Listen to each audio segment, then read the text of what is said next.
Friends, this lecture is about some little known facts pertaining to Kesavananda Bharati decision.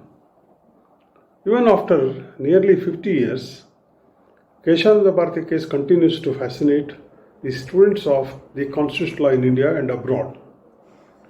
Kesavananda Bharati case decided by the Supreme Court of India in 1973 is truly a landmark decision in the annals of Indian constitutional jurisprudence. The case has immortalized the name of Kesavananda Bharati, who was one of the petitioners in the case. The case, among many things, is well known for enunciating the doctrine of basic structure. Apart from this, the case has some interesting facts, as I already told you, which are not known to many. In this lecture, an attempt has been made to unravel some of those facts.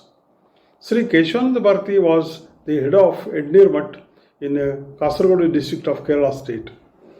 The Kerala state government enacted the Land Reforms Act in 1963, under which the government acquired some of the lands owned by the Mutt. The Swamiji had filed a writ petition before the Supreme Court under Article 32 of the Indian Constitution, challenging the constitutional validity of the Act of 1963 as amended by the Amendment Act of 1969.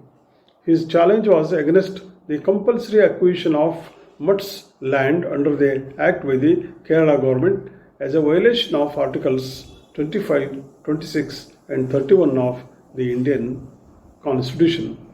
While the petition was heard by the court, the Kerala state passed another Amendment Act in 1971. The Supreme Court partly allowed the petition and thereby invalidated some of important provisions of the Act. But it was felt by the government that this decision would adversely affect the interest of the tenants in the land reforms program.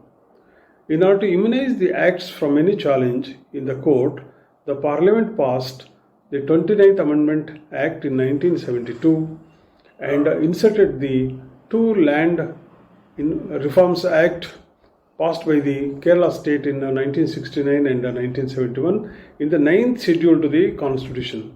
Thus, they were immunized from any challenge in the court as violative of fundamental rights. Sri Kesavananda Bharati filed an application to challenge this amendment to the Constitution.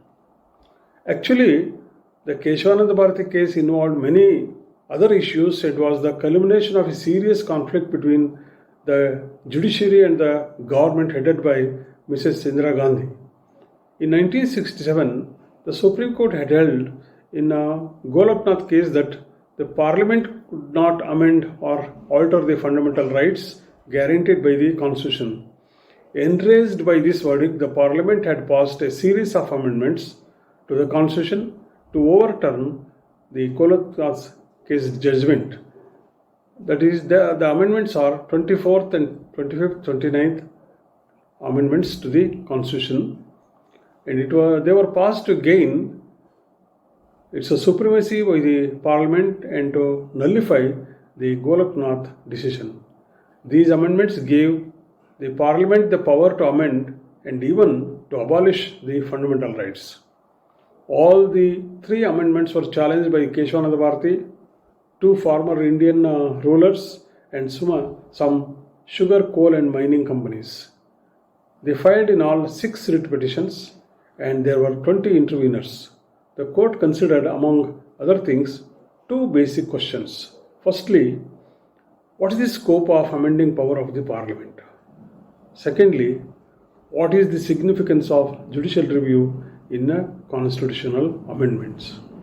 The petitioners argued that because the Parliament has limited power to amend the Constitution, it cannot do so in an arbitrary and unrestrained manner.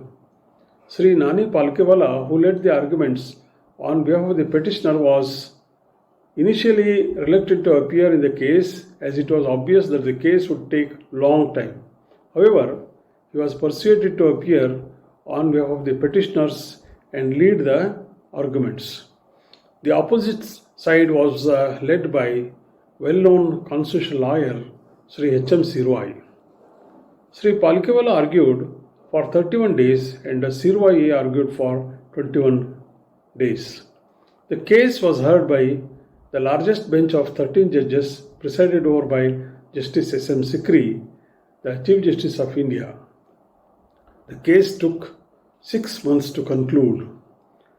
The court, by a majority of 7-6, held that the amending power of the Parliament is subject to some implied limitations and it was not absolute and it could not be excised to abrogate the basic structure of the Constitution.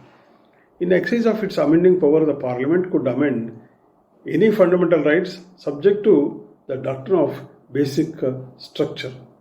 Interestingly, the main petitioner, Kesavananda Bharati, had never met Sri Palkiwala in connection with the case and never had the opportunity to meet him. According to T.R. Andaruzina, a well-known senior advocate at the Supreme Court, narrated that an advocate from Kerala had told him that Sri Kesavananda Bharati was quite surprised and amused to see his name appearing in newspapers every day at the time and wondering as to why the case was taking so much time. According to Sri D.M. Popat, senior advocate who appeared as a team member of Sri Palkiwala, the entire litigation of Kesavananda Bharati case was mainly funded by the coal, sugar and mining companies who were the other petitioners with Kesavananda Bharati. The case involved huge expenditure in terms of fees of advocates and other expenses. A large number of eminent lawyers were present throughout the hearing and all of them stayed at the Oberoi Hotel, New Delhi. That is a 5-star hotel. All these expenses were borne by the petitioners. With this, I conclude. Thanks for your patient hearing. Thank you.